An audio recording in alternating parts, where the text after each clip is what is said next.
Bonjour à tous et bienvenue sur cette vidéo de présentation de la nouvelle version de notre programme MAS Pro ADA, qui est un programme de montage automatique des états financiers selon le nouveau système comptable OADA révisé. C'est un réel plaisir de vous avoir encore aujourd'hui et je vais sans plus tarder en vous montrant notre nouveau module qui est le module d'accès au programme, qui est un module de sécurité qui vous permet à la fois de créer des comptes utilisateurs et un compte administrateur pour la gestion automatique et globale du programme, et les comptes utilisateurs restreignent certaines fonctions aux différents utilisateurs qui ont été paramétrés dans le programme. Alors je vais mettre mon compte et mon mot de passe, vous montrer comment ça fonctionne.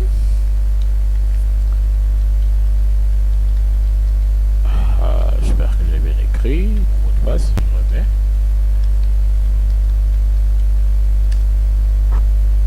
remets et je peux avoir accès au programme.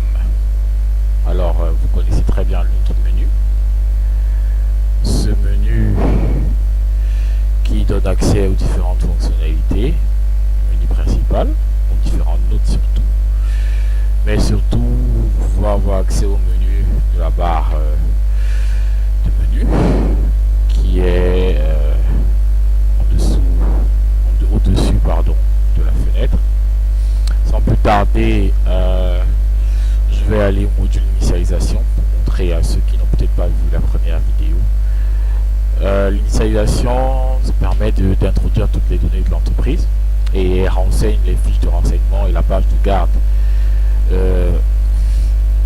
des états financiers. Alors je vais faire une modification, je vais mettre MSC, je vais mettre la ville par exemple. Je fais quelques petites modifications pour vous faire voir quels sont les changements qui peuvent être possibles. Je vais changer l'activité, je vais mettre distribution. Je vais changer le site, je vais mettre SA.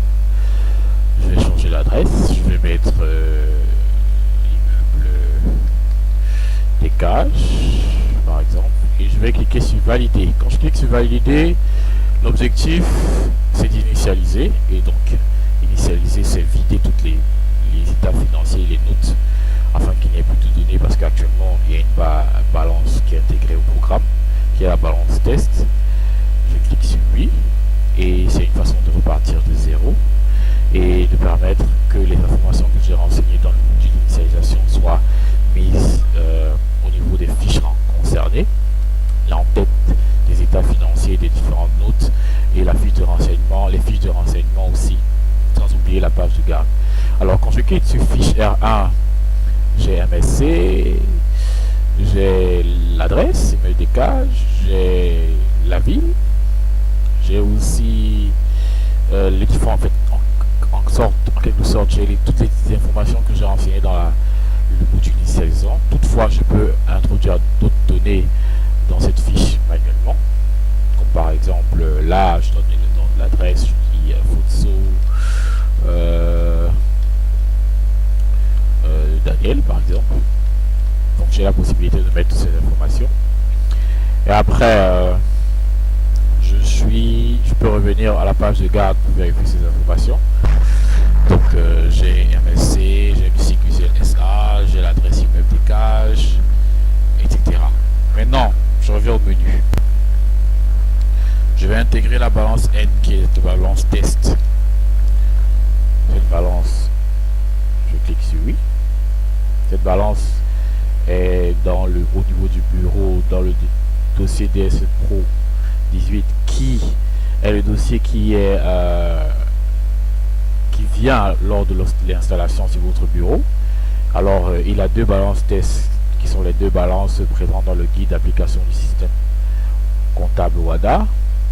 Vous avez l'application, vous avez le manuel d'utilisation, d'installation et d'utilisation, et vous avez un plan comptable qui lui vous présente les différents comptes qui ont été ajoutés, supprimés et modifiés dans le Cisco ADA révisé. Donc je vais double-cliquer sur balance, qui est la balance N, afin de l'intégrer dans le programme. Il me dit balance intégrée correctement, je clique sur OK. Quand je remonte, j'ai un premier contrôle qui est effectué et qui est le contrôle d'équilibre. Je repars au niveau du menu et j'intègre la balance N-1. Quand je clique sur oui, balance N-1, il intègre automatiquement aussi. Alors, le premier contrôle a été effectué. Maintenant, je peux aller directement sur les états financiers, car le programme a automatiquement monté tous les états financiers, les notes. Quand je vais au bilan, tout est rempli. Donc je vais compte de résultats, c'est rempli. Quand je vais flux de trésorerie, automatiquement c'est rempli. Et maintenant, quand je vais dans une note comme amortissement, c'est rempli. Quand je vais dans une note comme achat, c'est rempli. Quand je vais une note service extérieur, c'est rempli automatiquement. Donc, maintenant, je vais aller au niveau des contrôles. Quand je clique sur contrôle bilan actif, il me présente qu'il y a un montant d'erreur. Il y a une erreur en fait, il y a un total erroné. Et qu'il y a un montant qui ressort de 1 112 590. Et maintenant, quand je vais au niveau du contrôle bilan passif, il me ressort le même montant. Ça veut dire qu'il y a une anomalie. C'est-à-dire, je vais devoir chercher d'où vient cette anomalie. Quand je clique sur contrôle de compte résultat, il ne me présente pas d'anomalie. Donc, il faut chercher à comprendre pourquoi. Ça veut dire qu'au niveau des comptes de bilan, tout pourrait être OK. Quand je vais au niveau du contrôle flux et trésorerie, ce montant ressort 1 112 590. Et maintenant, quand je vais au niveau du contrôle de cohérence, qui est ce tableau qui me permet de vérifier que les concordances ou les cohérences ou incohérences sont présentes, parce que dans le cas d'espèce, quand il vous présente là en jaune moins 1 112 690, ça veut dire qu'il y a une incohérence. Lorsqu'il vous donne un 0 et qu'il vous dit 8 partout, ça veut dire qu'il n'y a pas d'incohérence. Il n'y a pas d'incohérence. Donc là, j'ai ce problème au niveau de bilan, équilibre actif-passif. J'ai un problème. J'ai un problème entre l'équilibre du tableau de flux aussi. On l'a revu dans les contrôles, on l'a vu pardon, dans les contrôles du bilan et du passif, du bilan actif et du bilan passif. Maintenant, je descends plus bas, je vois qu'il y a une anomalie au niveau des provisions réglementées. Là, on me dit au niveau de la note 28, j'ai 40 millions. Donc, en fait, la note 28 doit être égale au bilan passif au niveau du CMCA. Donc, il y a une anomalie, on reviendra dessus plus tard.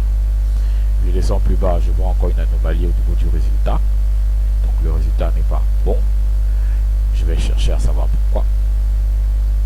Maintenant, je vais utiliser les autres contrôles pour pouvoir me diriger et me permettre de retrouver les anomalies présentes dans le contrôle de cohérence. Quand je vais au niveau de la balance N, j'ai l'audit des soldes et j'ai l'audit des mouvements. Alors, l'audit des soldes, c'est l'audit, comme son nom l'indique, des soldes. Ça veut dire qu'il fait un contrôle de tous les soldes et vous dirige s'il y a une anomalie, c'est-à-dire qu'il vous signale si un solde ne devrait pas être ou au crédit ou au débit. Donc c'est son objectif et vous permet aussi de détecter un compte, une anomalie au niveau du compte que vous avez utilisé.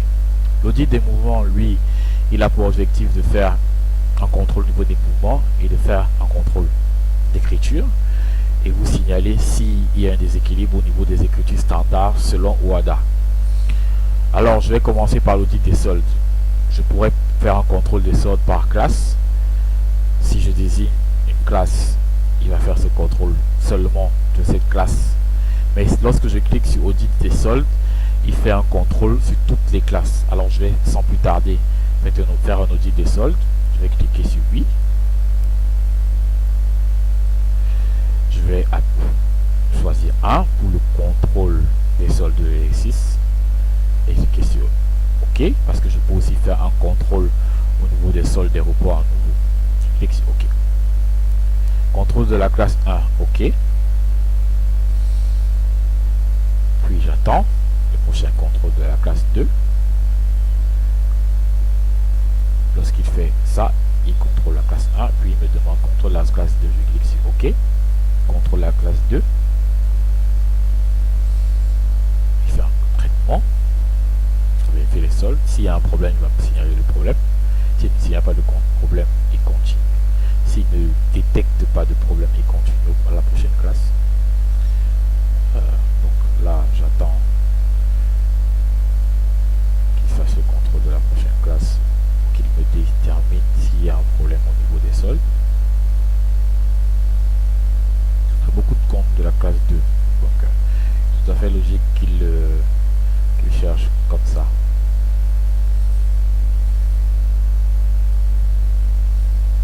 Donc là, il fait toujours sa recherche.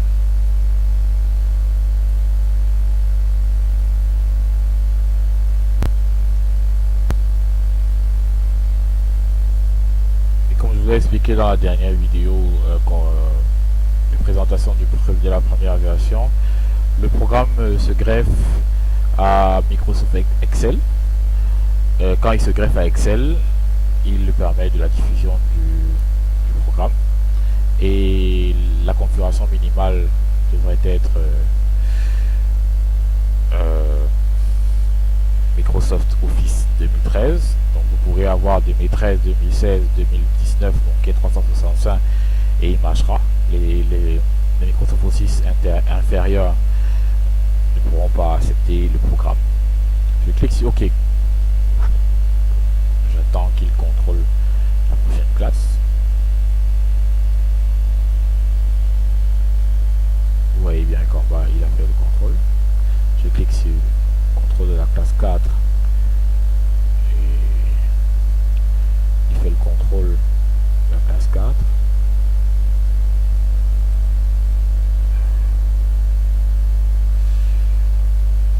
Il cherche. Contrôle de la classe 5. OK.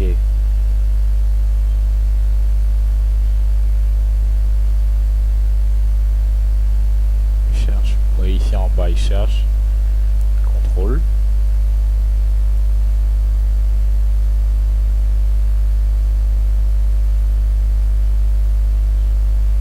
Lorsqu'il s'arrête comme ça veut dire que vous devez cliquer. Il doit contrôler la classe 6. Il clique sur OK. Je clique sur OK, pardon. Il fait la recherche. Il cherche en bas, vous voyez.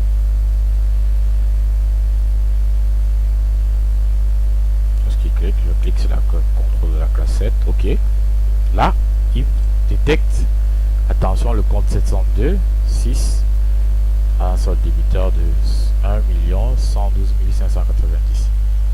Quand il fait cette détection, il vous précise que il peut avoir une anomalie de la classe au niveau du compte, mais au niveau du solde aussi. Donc là, on a un solde débiteur de 1 112 590. Bon, ça peut être normal parce que là, quand je regarde libellé, c'est retour produit fini. Maintenant, si vous remarquez que le solde, selon les normes, c'est normal, alors vous pouvez vérifier au niveau des comptes. Si vous allez dans le plan comptable, parce que c'est fait expressément, vous allez vous rendre compte que la subdivision du 702 70-26 n'existe pas. Donc il est tout à fait normal qu'il n'ait pas pu reporter ce montant au niveau du bilan. Bon, pas du bilan, parce qu'il s'agit d'un compte de produit. Donc il ne l'a pas reporté au niveau du compte de résultat, et automatiquement le montant, parce que si je vais au niveau du compte de résultat, état financier, parce que bon, il va faire encore le contrôle de la classe 8, donc je ne peux pas aller directement. Donc quand il me dit la classe 8, donc logiquement c'est à la fin de l'opération que ce sera entièrement terminé. Mais là, moi je clique sur OK, donc c'est fini. Quand je vais dans le compte de résultat, je me rends compte que tout est OK parce qu'il a détecté tous les comptes de gestion. il a monté entièrement le compte de résultat, il n'y avait pas d'anomalie au niveau des comptes. Il a omis de récupérer ce compte là parce que ce compte là n'existe pas. Ça veut dire que déjà il y a un problème au niveau du résultat, parce que là il a reporté un résultat dans le bilan. Si je vais au niveau du bilan, je vais me rendre compte que ce résultat est similaire. Alors quand je vais à état bilan passif, je me rends compte que c'est similaire, donc c'est là l'anomalie. Parce que même quand je suis pas dans le contrôle de tableau contrôle de cohérence, lorsque j'ai une double clic ici, il me ramène là au niveau du contrôle du bilan. Donc au niveau de la balance, le 70-26 est un compte qui n'existe pas comme subdivision de 702, donc il ne l'a pas reconnu, donc il ne l'a pas reporté. Du coup, le contrôle, le compte de résultat n'est pas entier, et donc le résultat qui est reporté, le résultat qui lui est reporté au niveau du bilan n'est pas ok, parce que justement il y a un écart de 1 112 590 qui ressort au niveau des totaux, de la concordance, de la cohérence des totaux de l'actif et du passif. Donc il faudrait y remédier. Toutefois, je reviens sur l'autre audit, qui est l'audit des mouvements, pour vous montrer d'autres incohérences. Quand je clique sur audit des mouvements, il est censé faire un contrôle de tous les mouvements de la balance et de pouvoir détecter il détecte au niveau de vos mouvements s'il y a des problèmes, s'il y a des incohérences, s'il y a des déséquilibres, parce que normalement dans OHADA il y a des passations d'écriture standard. Si on détecte il détecte des anomalies, ça veut dire que les écritures n'ont pas été bien passées dans la balance, en fait dans le grand livre, et que vos mouvements dans la balance ne sont pas cohérents.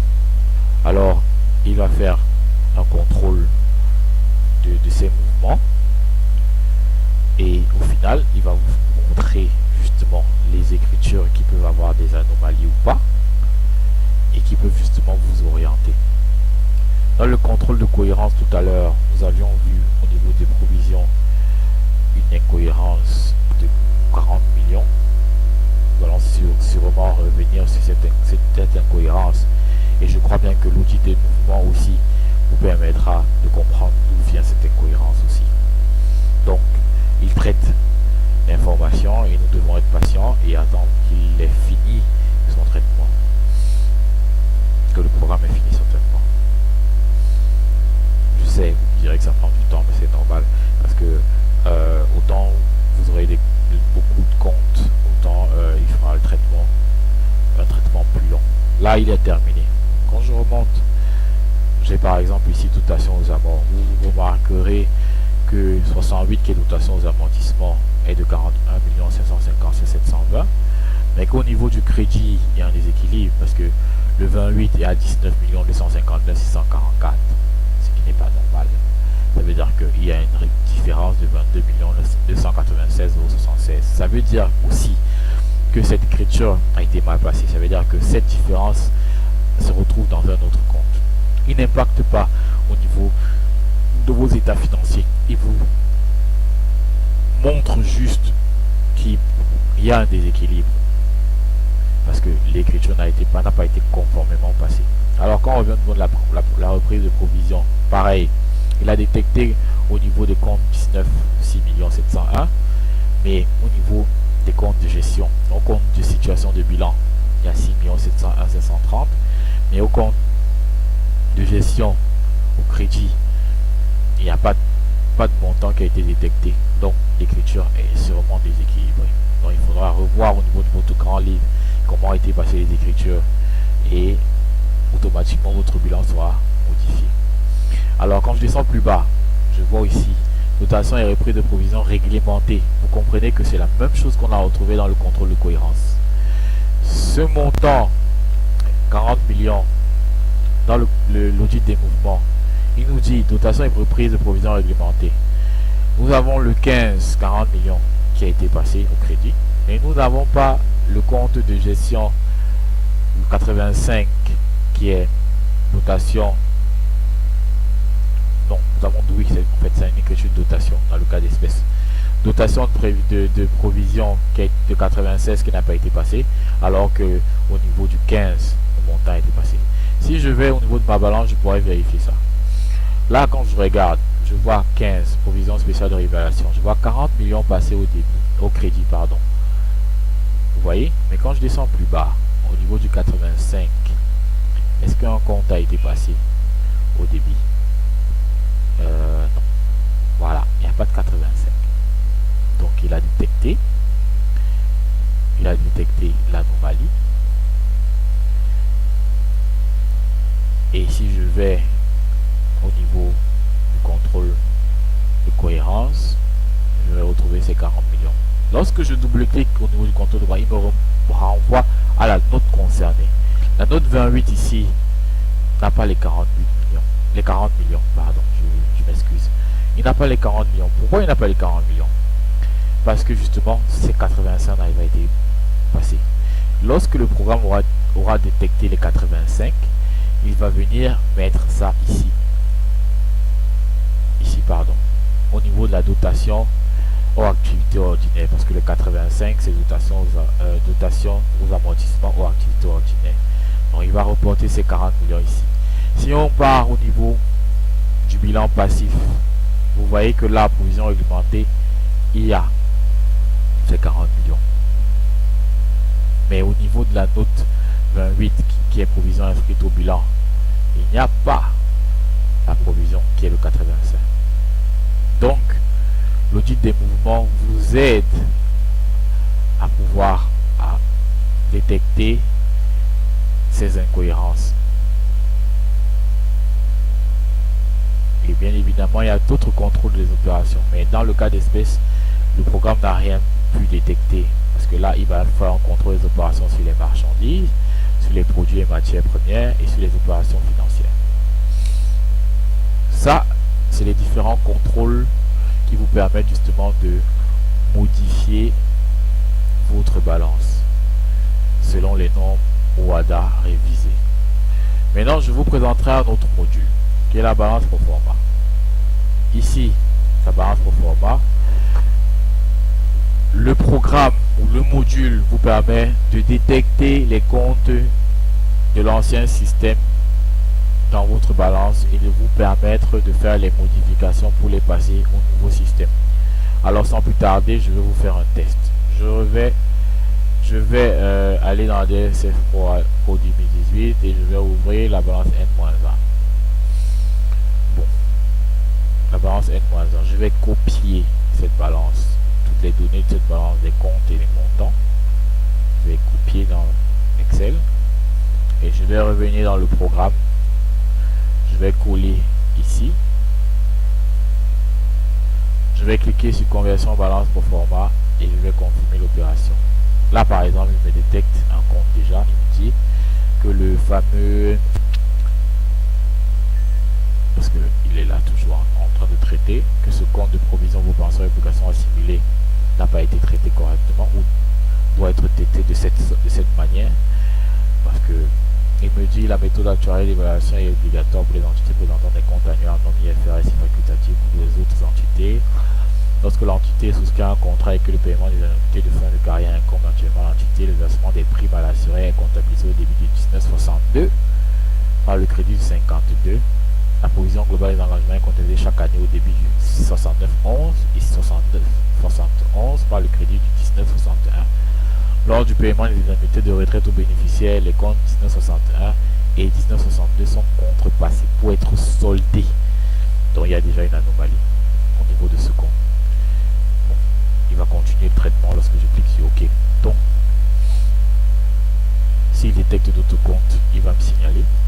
Si dans le cas contraire, il va finir l'opération.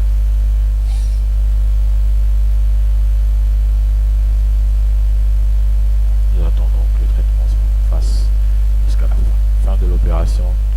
OK. Donc il n'a que détecté un seul compte qui pourrait être changé et modifié selon le nouveau système. Alors je clique sur effacer. Oui. Et je repars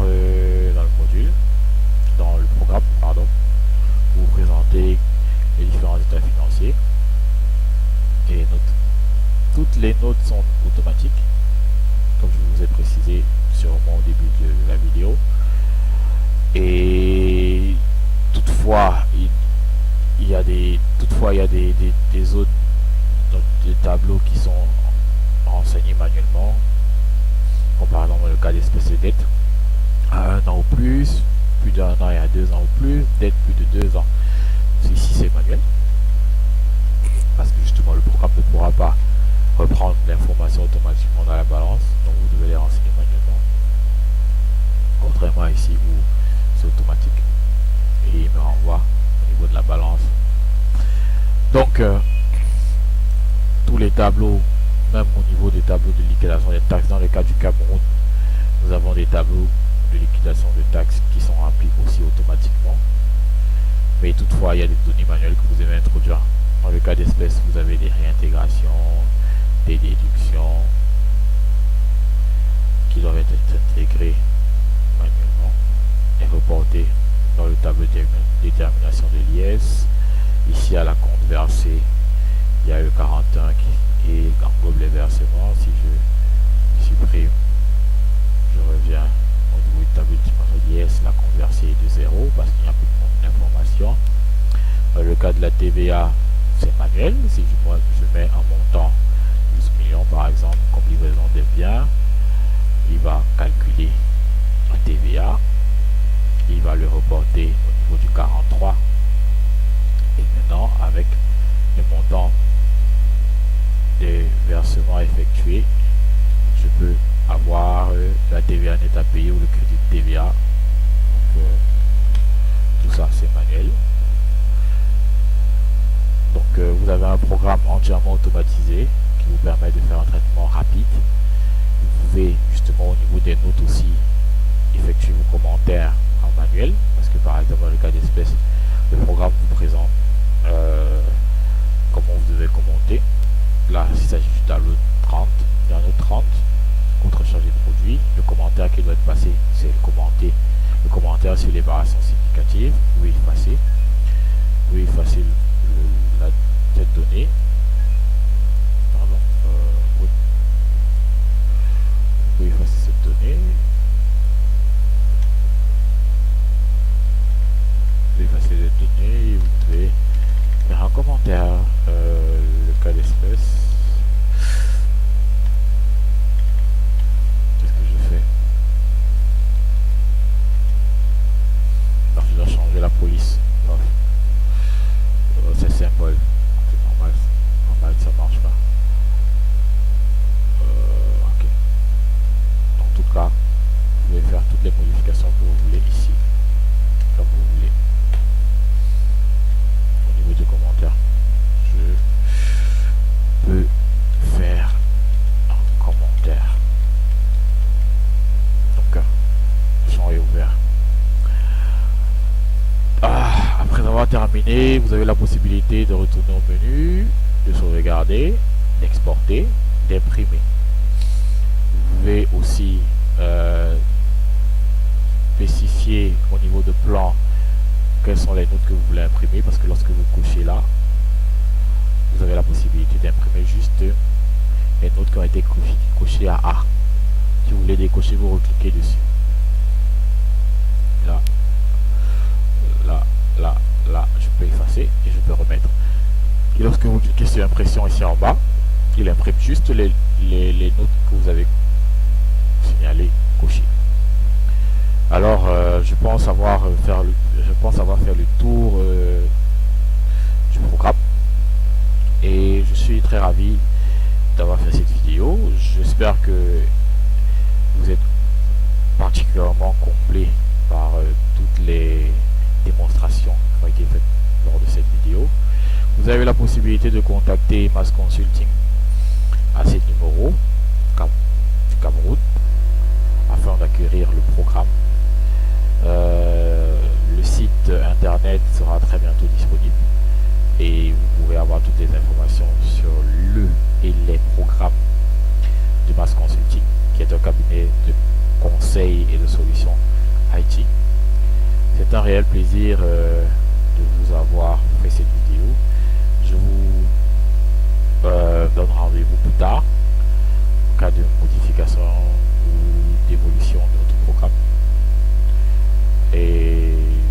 bientôt. Passez une excellente